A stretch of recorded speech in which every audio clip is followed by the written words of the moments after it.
Assalamualaikum warahmatullahi wabarakatuh. Selamat sore kawan tani ya. Hari ini agendanya Bang Heri berada di kebun ubi jalar Gadingdong dan juga ubi yang lain ya. Hari ini notabene saya berada di kawasan yang 1 tahun yang lalu sering saya videokan untuk kawan-kawan ya. Nah, ini berada di lahan tanaman jeruk yang hari ini masih ditanami ubi jalar jenis Gadingdong.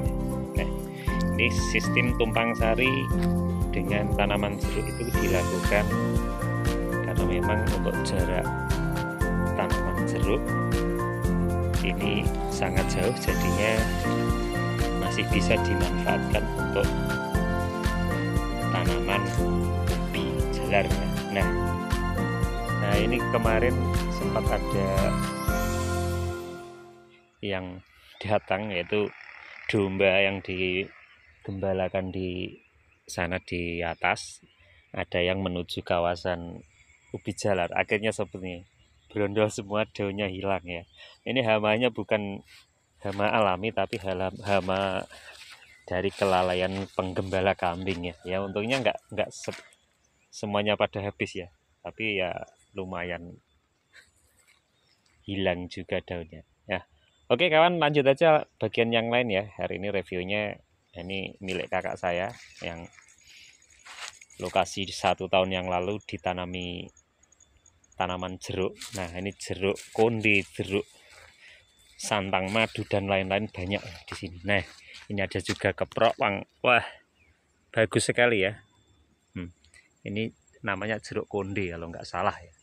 Karena saya juga nggak hafal dengan tanaman atau jenis ubi jeruk ya, jadinya ya seperti ini ya.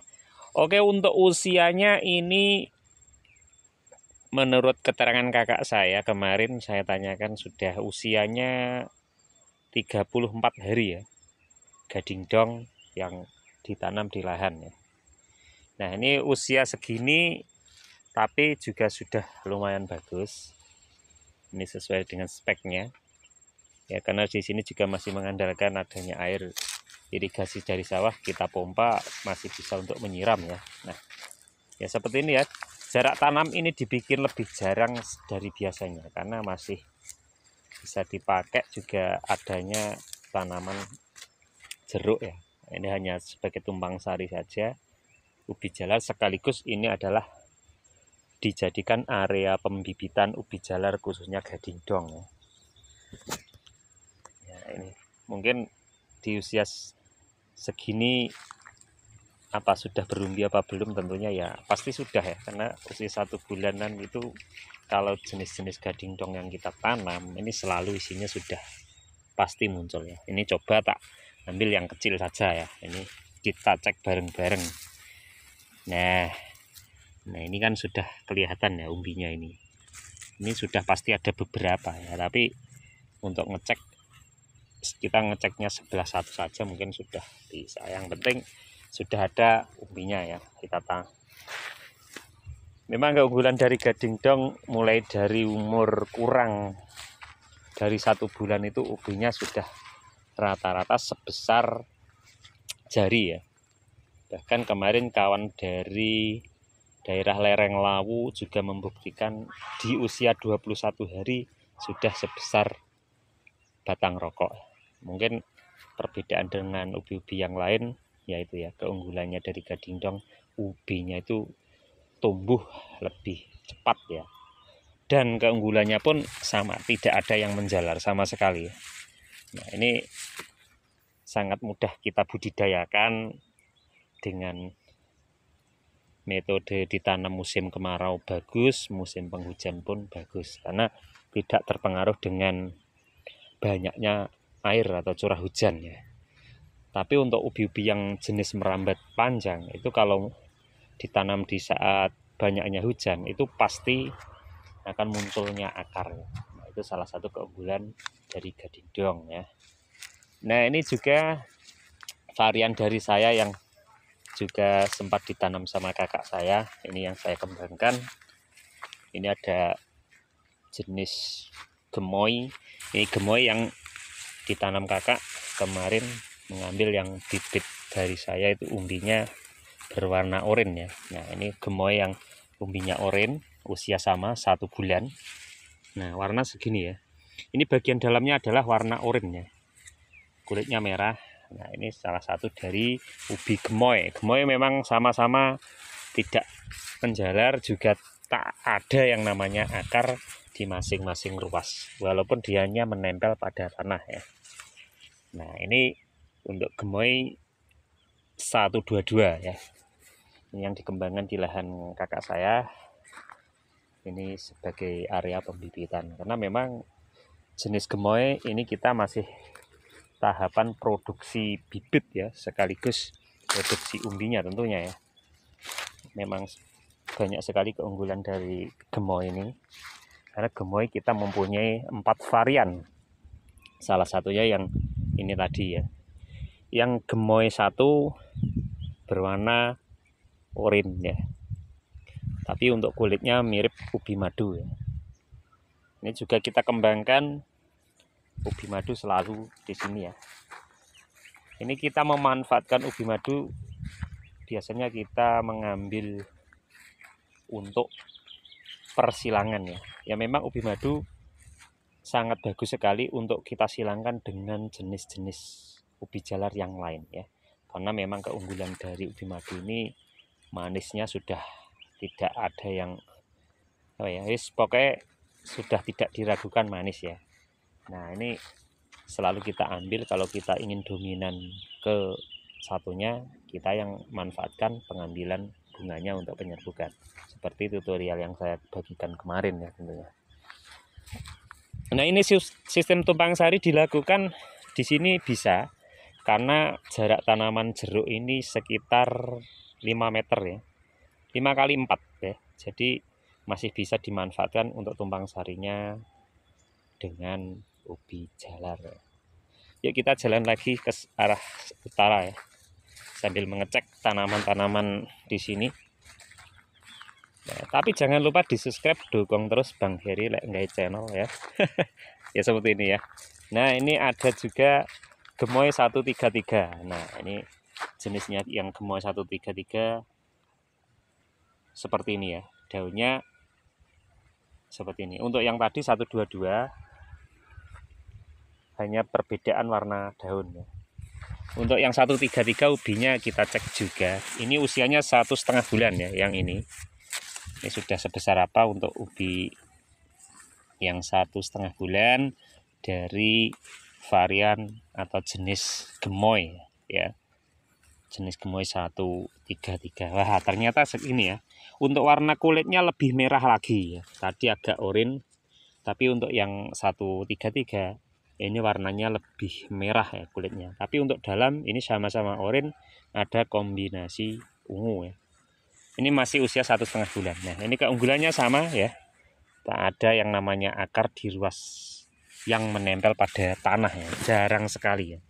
Nah bersih ya, nggak ada yang namanya akar. Ini sama juga. Nah ini untuk kita kembangkan juga cocok pada lahan-lahan yang dingin, juga suasana banyaknya curah hujan, itu bisa kita lakukan penanaman ubi jalar jenis ini ya, untuk ubi gemoy 133. Nah ini untuk yang gemoy 1 juga ditanam, tapi ini usianya masih sekitar 20 hari ya.